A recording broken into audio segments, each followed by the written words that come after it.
Good morning, YouTube. How are you?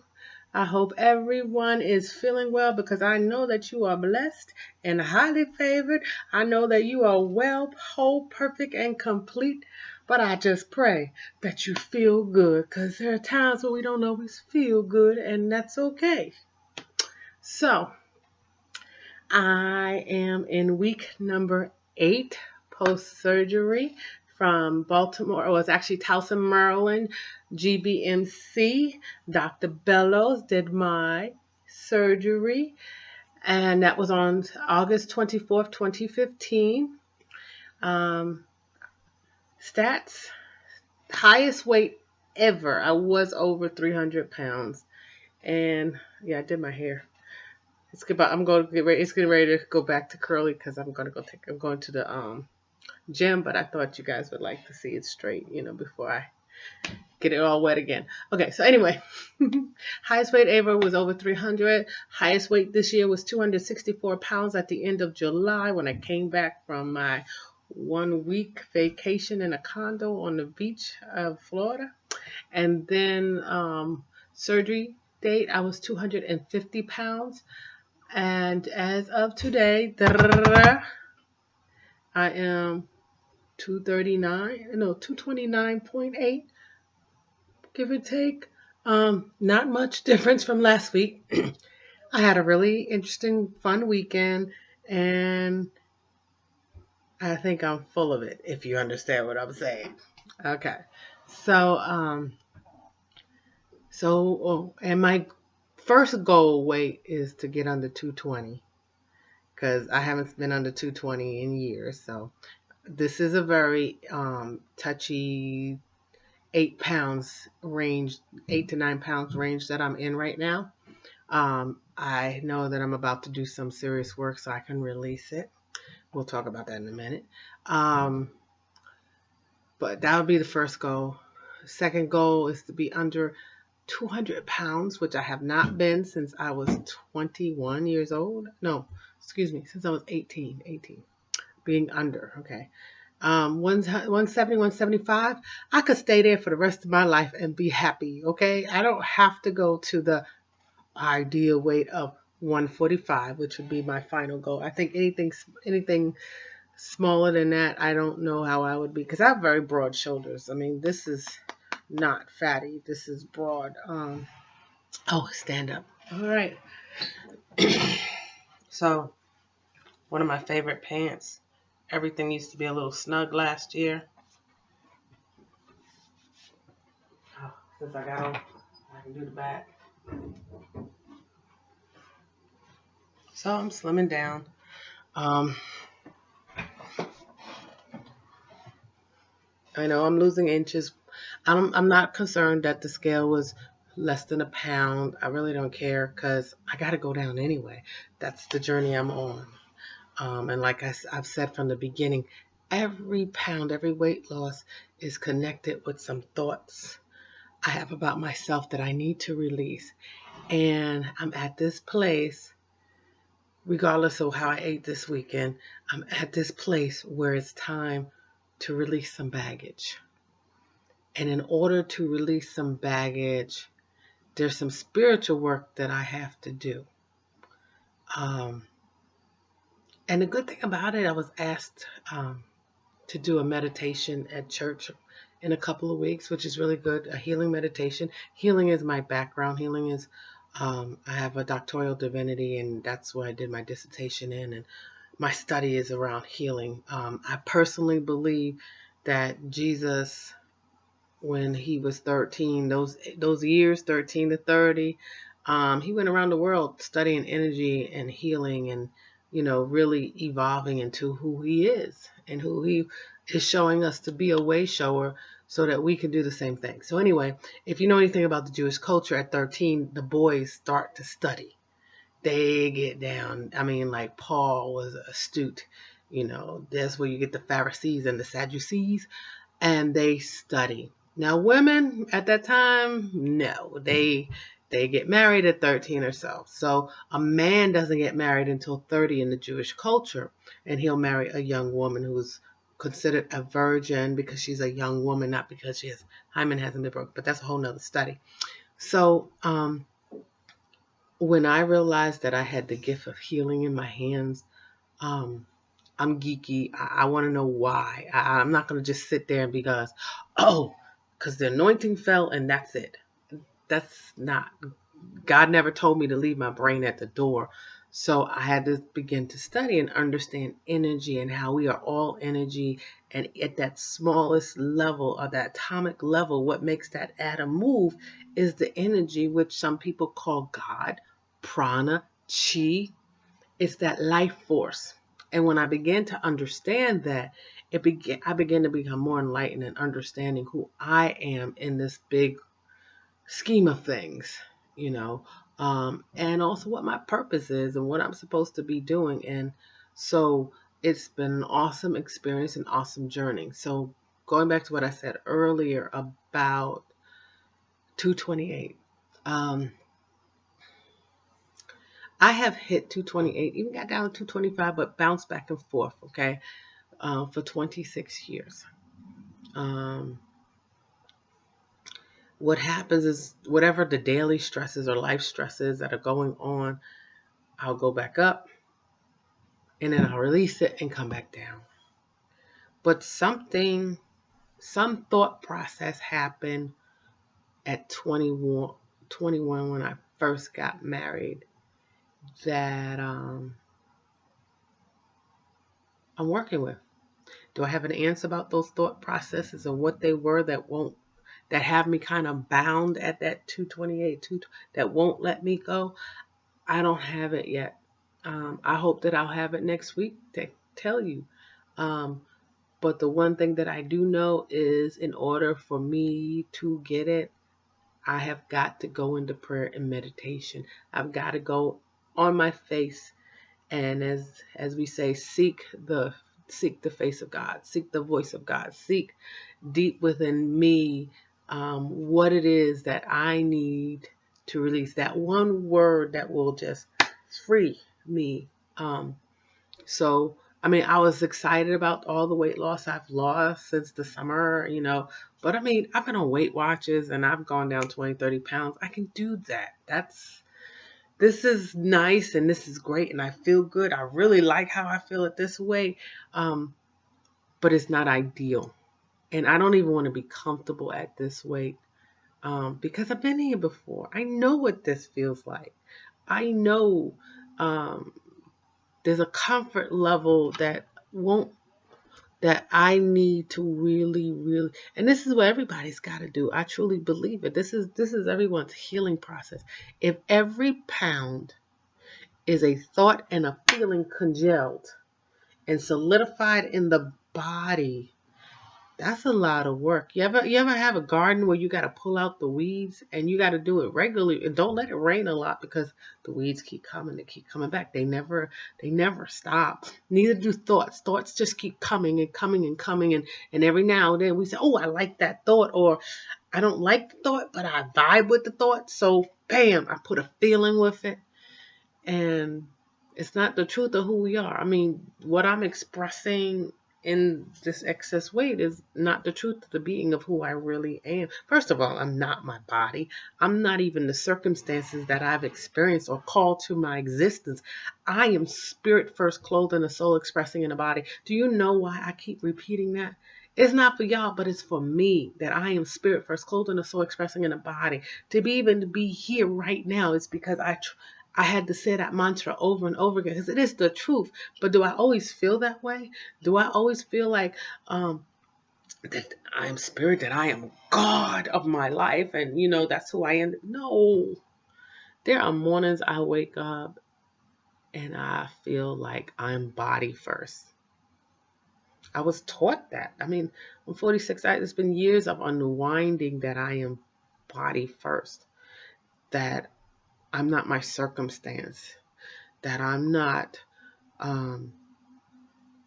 a victim of the molestation that I've experienced as a child. That I'm not a victim of the mental or physical abuse that I've ever experienced. I'm not that. Those are just experiences of who I am. That's a lot of work that one has to do to get to that place. And I'm telling you now, if you want this weight to go, you're going to have to really deal with those thoughts of that you think you are when you're really not. It takes a lot to sit there and be like, I'm spirit first, clothed in the soul, expressing in the body. That even when you're going through the situation, I mean, I was in this 12-year relationship and I was going through these last couple of years, and it felt like hell on earth. But I was like, I'm spirit first, clothed in the soul, expressing the body. I'm spirit. I had to hold on to that truth. You know that song, hold to God's unchanging hand. Hold to the truth of who I really am in a circumstance that it was just like, I thought you knew better. This is what we practice. This is what we go to church for. This is what we study together. This is what we expound about to other people. I thought you knew that, and you're not expressing that right now.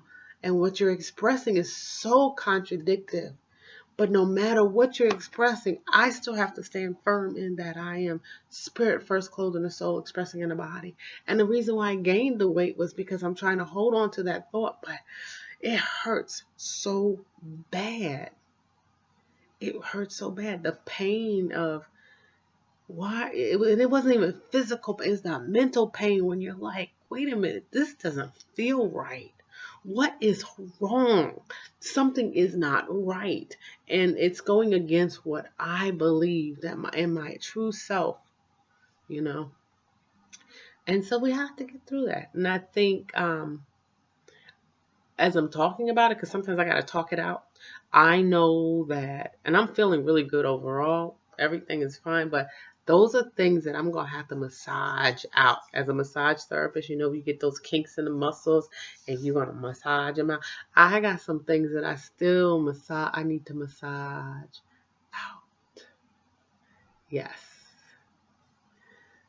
out the body. That energy just needs to go out the body. So, let's see, this weekend, okay, let's talk about eating.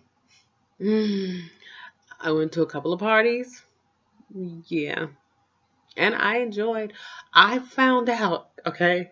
All right, so I Uber sometimes, and I had to Ubered late on Friday. And I was like, you know what? I am hungry. I'm hungry is more head than anything. Because you know, when you're hungry, you could eat some yogurt and your body be satisfied. But no, when the head hunger comes, you're like, what can I have? What can I have? And I was like, you know what? I haven't had it, and I want it, and I want to see if I can handle it.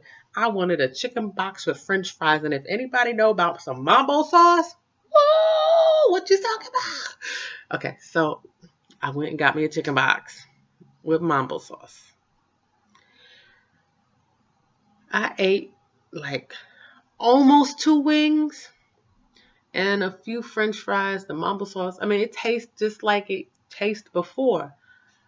My stomach, and I had bypass. I mean, not bypass, excuse me. I've had the sleeve, not bypass. So it's just going through the same patterns, but things don't always feel the same way as it used to. Man, you talk about uncomfortable. I was in miserable, kind of like pain, and I was like holding my tummy, and I felt the acid going, and I was like, this doesn't feel good. So I got up. I got rid of that.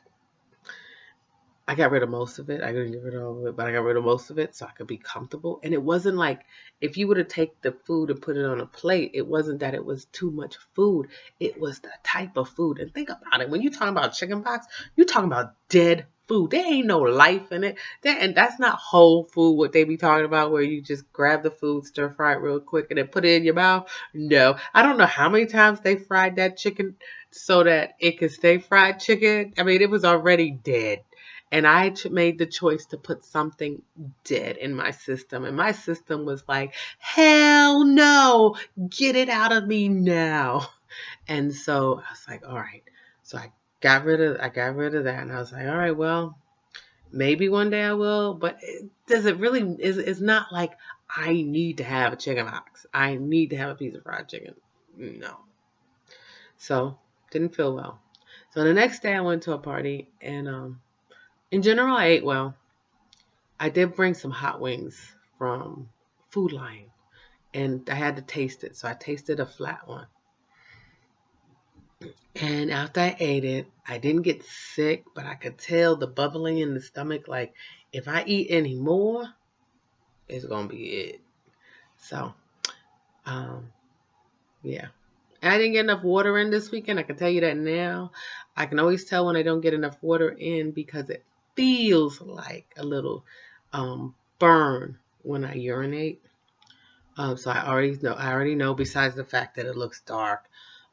So it was like Sunday. I didn't get a lot of water in. So I got to be careful of that. I got to keep monitoring that. I don't like throwing up, so I've only thrown up twice in the past 8 weeks. Which you keep throwing up, I think you start moving into bulimia, and I don't want to be bulimic because there's no food out there that I have to have that is worth hurting my body. See, this is a whole nother thought too. Like, okay, I gotta figure out what I'm gonna put inside of me. Is how healthy is it? Is my body gonna react well to? Because I've had some healthy food, and my body like, like I like kale salad, but I was like, no, because I felt like I was choking. The kale was just getting stuck. So, I mean, it's just it's a learning process, and I think this is something that'll be going on for the rest of my life because I'm not trying to gain the weight back, so it'll be very few and in between times that I may have dessert or something like a cupcake or something. I don't really need, because you know what? It's dead food too. That's just sweet dead flour that does nothing but add weight. But it can be so good. But I don't need it. I don't need it in the same way that I used to. I'm not addicted to the carbs anymore because how I normally eat in the first place, I'm not craving it. It's when you're hungry and you don't know what to eat and you didn't cook anything and you're out in the street and you're like, okay, what do I want? You know, and there are good ways to make healthy choices. You can go to Burger King and ask for a low carb burger. Did you know that? That you can say no bun and they'll put it in a bowl and with everything else, all the fixings. And guess what? You got a hamburger salad. If you really like the taste of that burger, you can do the same thing with Wendy's. There's no place that you can't do it. Matter of fact, I went to Wendy's and they got this pulled barbecue sandwich now with this coleslaw. I said no bun and I ate that and that was pretty good, you know. It didn't hurt my tummy, um, you know, and it was just enough, you know. That's the thing about getting just enough. You don't need to feel like Thanksgiving every meal. So, all right. So I think I have talked your ear off long enough. I've expressed. I think I'll talk about dating next week because I am dating somebody, and it's really interesting, really fun, really, you know. I feel, and physically, I feel like I've done so much spiritual work that I feel like I'm back at like when I was in my 20s. I don't feel physically like I'm in it, but mentally, like in my stomach and my gut, all the stress that's been going on for the last 20 something years, I've released it. So it's starting new, you know.